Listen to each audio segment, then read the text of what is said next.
Hello, my name is the Gaming Critic. I review video games with no regrets whatsoever. Now, back in the day, Spider-Man was the king of superhero video games. Wherever which video game store you went to, left, right and center, there was always a video game that had something to do with the name Spider-Man. Whenever if it's a standalone or with multiple superheroes. If I was to say what's my favorite Spider-Man game, it would have to be Spider-Man 2. But if I was to say what's the first Spider-Man game I've played, it would have to be the game that was based on the movie. So without further ado, let's take a look at Spider-Man. The movie game, that is. Not the one made in 2000.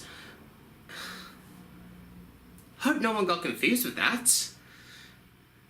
Well, anyway, on with the review. Published by Activision and developed by Treyarch, Spider-Man the movie game was released in 2002, and was released on GameCube, PlayStation 2, and Xbox. Two other developers made this game on different consoles. Grey Matter Interactive developed this game on PC, and Digital Eclipse developed this game on Game Boy Advance.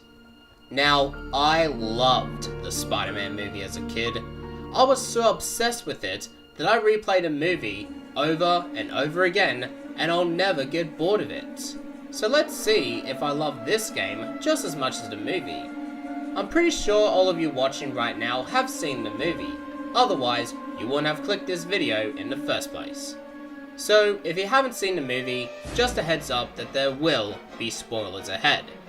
And with that said, let's begin. You can either start the game straight away, or you can play the tutorial. And the narrator for the tutorial is none other than Bruce fucking Campbell. Oh, hell yeah. We start with Uncle Ben getting murdered, and Peter Parker suits up as Spider-Man to track down Uncle Ben's killer.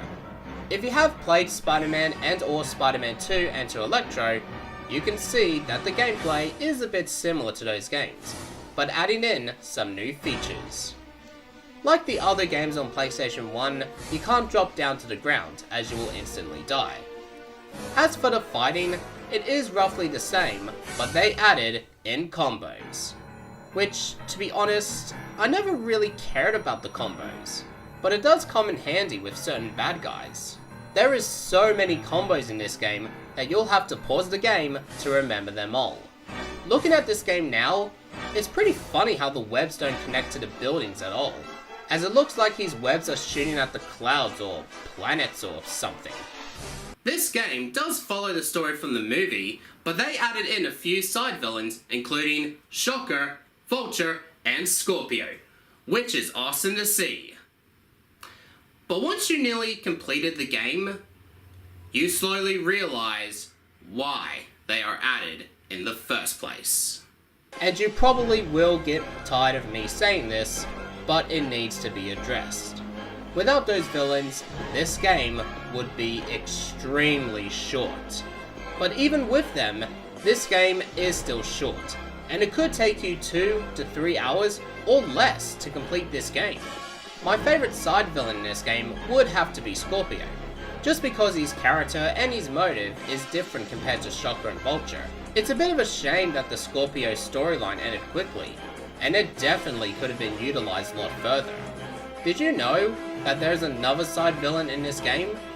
Well, if you own the game on Xbox, you can be able to fight Kraven the Hunter. I'm not sure why they didn't add Kraven on the other consoles, so I won't question it too much and we'll just move on from here.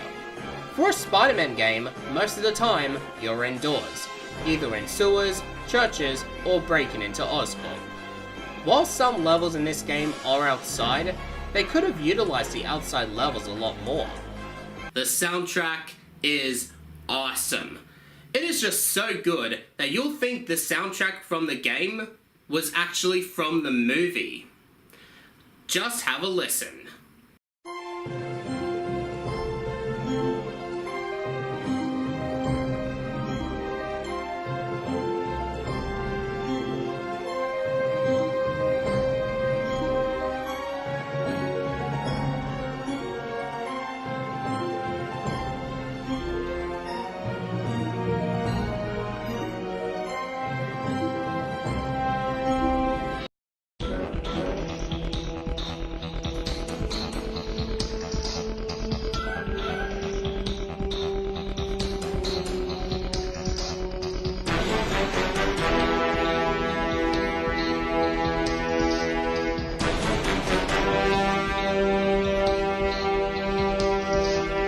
The graphics in this game looks pretty good back in its prime.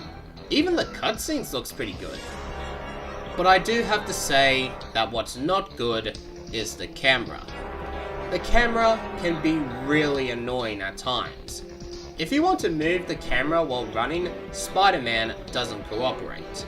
You'll have to stop moving and rotate the camera where you want it, and then you can start moving. It's a pain in the butt, and it can slow the gameplay down at times. I love the voice acting in this game. You have Josh Keaton, who plays Harry Osborn, Bruce Campbell as the narrator, and William Dafoe playing Green Goblin / Norman Osborn. And once again, Dafoe puts on a fantastic performance as the Green Goblin. And I think he could put on an awesome job as the Joker, in my opinion. But I felt that there was one person who I felt that could have done better. Tobey Maguire. And who does Tobey Maguire play as? Well, let's turn that into a question.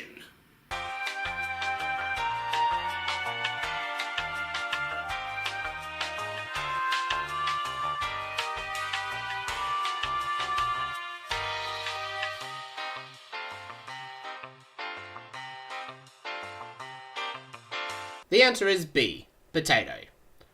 I don't know why Maguire couldn't put off a great performance as a potato. I feel that anyone, and I mean anyone, can act like a potato. All you do is sit around and do nothing, and you know what? Fuck it. It's Spider-Man. Now first off, I have nothing against Tobey Maguire. He has accomplished a lot of things in the movie industry, and I did like Tobey in the Spider-Man movies. But in this game, the best way to describe his performance is bland. The lines he delivers in this game fall flat, and by how he was performing, it seemed like he didn't really care about this project. So you must be Quilt Man, Padded Pete, Mr. Triple Ply? Oh, I've got it. The cushion. So the ending is roughly the same as the movie. Green Goblin reveals himself to Spider-Man as Norman Osborn and accidentally murders himself. Spider-Man was going to tell Mary Jane something, but she already knows. For some reason.